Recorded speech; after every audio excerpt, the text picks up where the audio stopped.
Hello，大家好，我今日咧就開始咗我 Day One 對住鏡頭講嘢嘅 challenge。咁係啦，其實我就想講下咧，關於我點解要做呢個 challenge 啦。因為其實我諗我開咗咁耐 social media 咧，我都未試過咁樣對住鏡頭講嘢嘅。但係因為其實我自己係一個好 I 嘅人嚟嘅，但係我點解選擇都會去公開自己嘅 account 咧？其實我之前同我朋友講嘅時候，都俾佢哋問到我突咗，即係佢哋會話：咦，你個人咁 I，點解你會揀去開個 public account，好似即係公開晒自己啲嘢咧？咁我心裏面係有啲想法，但我嗰刻講唔到。但係後尾我睇咗好多我中意睇嘅 YouTuber 講啲做 YouTube 嘅心路歷程嘅時候咧，咁我就揾到答案啦。因為其實佢哋都會有即係有好幾個啦，我都覺得算係好成功，但係就唔講邊個住啦，遲啲有機會再講。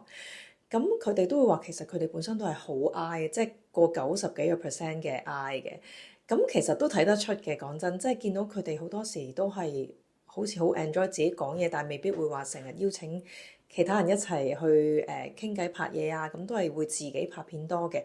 咁佢哋就講咗話，其實佢哋好 I 係可能一大班人或者同朋友嘅時候，未必會講好多嘢啦，會講啲內心嘅想法，但係就會想可能自己對住個鏡頭就會可以更加表達到自己內心嘅想法，可以講俾人哋聽咯。咁變咗係一個好好嘅媒體，好好嘅媒介去講翻即係又可以講下自己心裏面嘅想法。咁其實呢樣真係我自己都係咁嘅情況，因為我其實係一個內心好多想法嘅人，都幾自我嘅。其實因為我好有自己嘅想法咯，咁但係我有陣時又會覺得，每一個人都會因為自己嘅經歷有自己嘅想法，未必會我都未必會想去影響得人哋咁多，因為我會覺得人哋有咁嘅諗法，都有佢嘅原因同埋佢嘅性格、佢嘅經歷去影響咗啦。咁我都唔會話一個我有好有自己嘅想法，但係我唔會話好想去影響人哋，覺得人哋要聽我講，或者我覺得自己先係啱，我就唔會咁覺得嘅。我覺得我嘅諗法都係因為我自己嘅經歷、自己嘅學習而成嘅。咁我覺得呢啲嘢真係冇話啱唔啱咯，所以我嘅習慣就唔會話太想成日同人哋講咯。咁但係即係人都會好似想有時候想表達下自己，有一個渠道去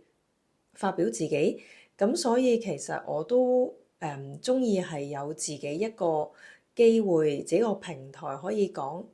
自己想講嘅嘢啦。咁我未必會講好多嘢，但係可能有時一兩句就係一個內心好強烈嘅想法嚟嘅。同埋我自己好中意影相，所以我唔係覺得自己影相好靚，但係我係好中意去記錄我覺得靚嘅嘢咯。咁我好想留住一啲時間，因為其實每一個人嘅時間都係有限。咁所以我會好想喺人生嘅過程入邊，因為人生嘅過程先至係最重要。因為其實終點咧就個個人都一樣嘅，係一個過程咧就會係我哋應該要去 enjoy 嘅嘢。咁所以我自己係好中意影相，唔係淨係影我自己，可能影我見到嘅嘢。咁我就其實我好開頭有 IG 嘅時候咧，我都係頭嗰批去玩，因為我嗰陣時多數就真係會 post 一啲我影低嘅嘢啦，未必係我自己嘅樣啦。咁去記錄生活，記錄我見到嘅嘢，咁我都會自己之後睇翻，我都會覺得好開心。咁而當然我都會中意影下我自己啦，因為一個人越嚟越老，咁都會想睇下自己以前係點樣樣。咁睇翻都會覺得開心嘅，即係嗰陣時自己咁樣樣，自己覺得幾好睇喎。咁所以有陣時我都會好怕人哋會覺得你係咪覺得自己好靚啊？要咁樣擺出嚟。其實我覺得